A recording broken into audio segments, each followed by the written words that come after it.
Hello बच्चों, आज हम लोकस्ट में सिस्टोसर्का ग्रेगेरिया में रिप्रोडक्टिव सिस्टम जनन तंत्र का अध्ययन करेंगे।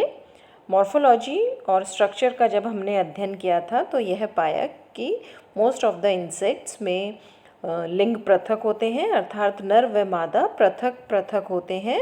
अतः जनन तंत्र, नर व मादा जनन तंत्र अत्यंत विकसित होते हैं और अनेक संरचनाओं से बने होते हैं। सर्वप्रथम हम मेल रिप्रोडक्टिव स्ट्रक्चर को देखेंगे। पहले मेन पॉइंट्स या मेन स्ट्रक्चर देख लें और उसके बाद डायग्राम से मैं आपको इनको एक्सप्लेन करूँगी। अगर हम मेल रिप्रोडक्टिव सिस्टम का अध्ययन करें तो इनमें एक जोड़ी वृषण या टेस्टिस होते हैं जो कि मीडियन या मध्य रूप में एक युग्मित अवस्था में होते हैं, जो कि टर्मिनल सेगमेंट द्वारा एब्डोमिनल सेगमेंट्स में उपस्थित होते हैं। दोनों टेस्टिस से एक जोड़ी स्पर्म डक्ट या वास डेफरेंशिया निकलती है। ये स्पर्म डक्ट मध्य में आपस में संयोजित होकर एक छोटी व चौड़ी इजैक्यूलेटरी डक्ट का निर्माण करती हैं और इजैक्यूलेटरी डक्ट के ऊपर असेसरी ग्लैंड्स उपस्थित होती हैं, सहायक जनन ग्रंथियां उपस्थित होती हैं जिनमें अनेक फॉलिकल्स होते हैं। साइज़ के अकॉर्डिंग इन्हें स्मॉल व शॉर्ट व लॉन्ग फॉलिकल्स भी कहते हैं। असेसरी ग्लैंड और इजैक्यूलेटरी डक्ट के पश्चात जेनाइटल ओपनिंग होती है जो कि एनस के मध्य में उपस्थित होती है। और चूँकि अंतः निषेचन पाया जाता है और मेल द्वारा स्पर्मेटोजोअन्स को फीमेल के स्पर्मैथिका या स्पर्म रिसीविंग पार्ट में रिलीज़ किया जाता है, ट्रांसफ़र किया जाता है। इस हेतु एक बाह्य कॉपुलेटरी स्ट्रक्चर या कॉनिकल पेनिस उपस्थित होता है, मैथुन अंग उपस्थित होता है जिसकी सहायता से स्पर्मेटोजोआ को ट्रांसफ़र किया जाता है।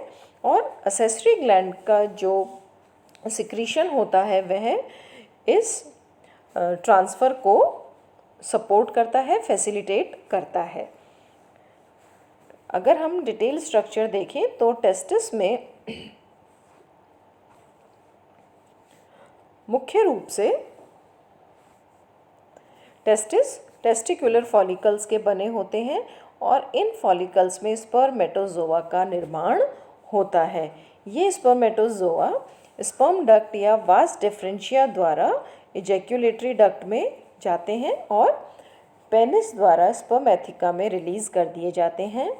सहायक ग्रंथियों का स्त्राव इस ट्रांसफ़र को, स्पर्मेटोजोआ के ट्रांसफ़र को सुगम करता है और इसमें हेल्प करता है।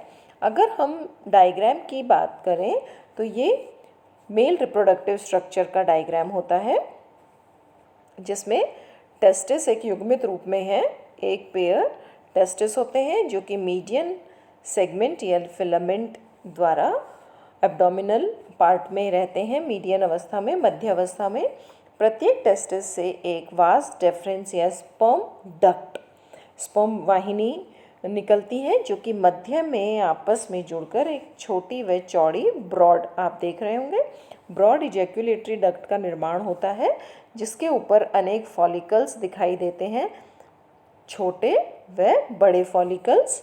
ये सहायक जनन ग्रंथियां होती हैं और इनका स्त्राव स्पर्मेटोजोआ के ट्रांसफ़र को सुगम करता है। एनस के मध्य में जेनाइटल ओपनिंग होती है और बाहर की ओर कॉपुलेटरी स्ट्रक्चर या पेनिस उपस्थित होता है। इस प्रकार मेल रिप्रोडक्टिव स्ट्रक्चर की संरचना होती है।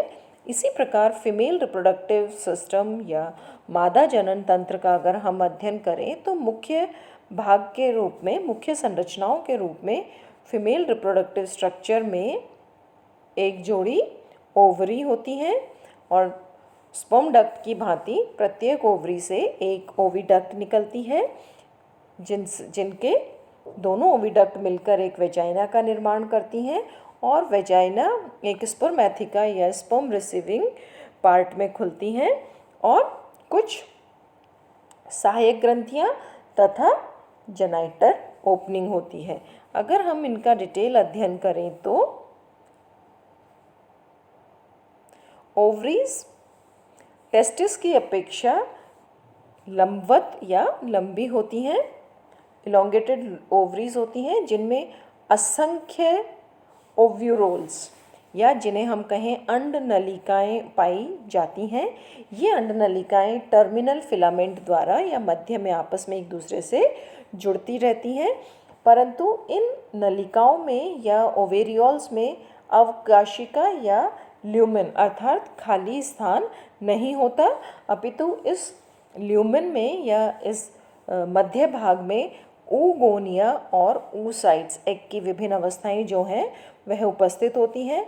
ऊगोनिया और ऊसाइट के साथ साथ नर्व सेल्स जो कि वृद्धि कर रहे एग्स को नर्स करती हैं अर्थात पोषण प्रदान करती हैं और अन्य सहायक उत्तक होते हैं।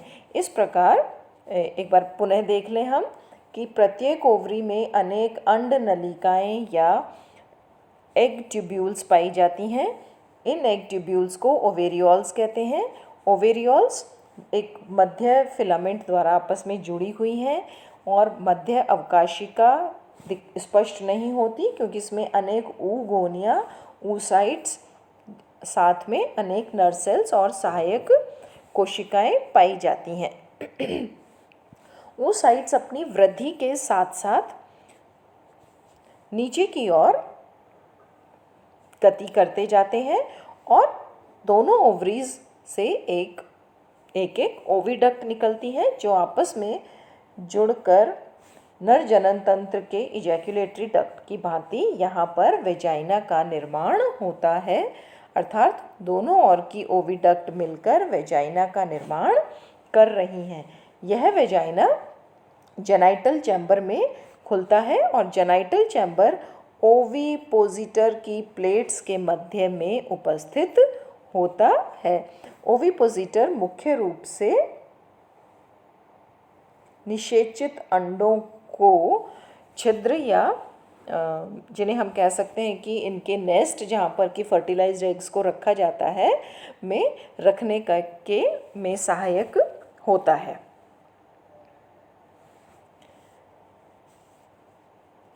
मेल द्वारा त्यागे गए या जब स्पर्मेटोजोआ ट्रांसफ़र किए जाते हैं तो वह स्पर्मेथिका द्वारा रिसीव किए जाते हैं। यह वेजाइनल पोर के पृष्ठ भाग में उपस्थित होता है और उसके पश्चात जो इसकी ओपनिंग होती है स्पर्मेथिका की एक माइक्रोपाइल या छिद्र होता है जो कि स्पर्मेटोजोआ का एंट्री पॉइंट होता है जहाँ से कि स्पर्मेटोजोआ स्पर्मेथिका में प्रवेश करते हैं और फर्टिलाइजेशन के पश्चात जो फर्टिलाइज्ड एग होते हैं उनके अंदर योक डिपॉजिट हो जाता है तथा चारों तरफ एक शेल का निर्माण शेल या बाह्य कोश का निर्माण कर दिया जाता है तथा इसके साथ ही साथ एग के चारों ओर एक विटेलाइन मेम्ब्रेन भी उपस्थित होती है जो कि विटेलाइन झिल्ली उपस्थित होती है। अतः फर्टिलाइजेशन या निषेचन के